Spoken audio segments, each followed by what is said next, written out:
Okay, Xander.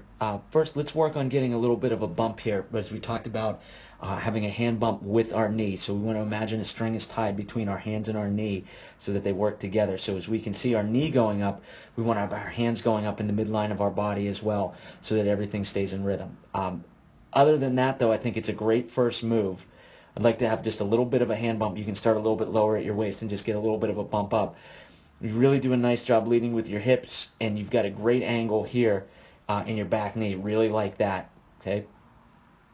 Pretty good job here working equal and opposite. I think that as your right hand goes back, and you can see that's good, I'd like to see that your left mirror that. We'll talk some more about equal and opposite at our next session.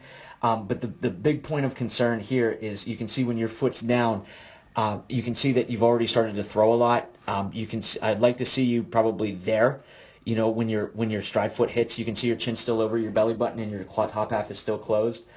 But by the time our foot is firm, you can see how much you've opened up your front half. Your chin is outside of your belly button.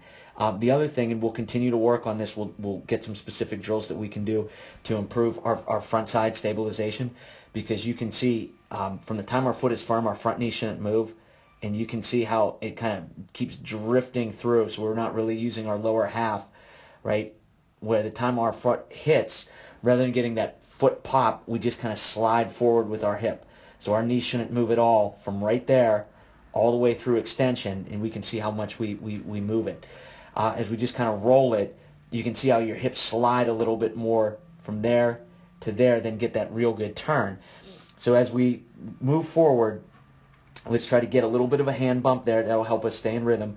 Great first move with your lower half. As we come out, let's try to mirror our right and left arm equal and opposite, right? So let's have our left hand going forward. You can see how it just gets a little bit out of sync, and that hurts our balance, okay? And then the big thing, though, is making sure that we're still back by the time our front foot is down, and we'll do drills to continue working on getting that front knee to stabilize rather than to leak through like that.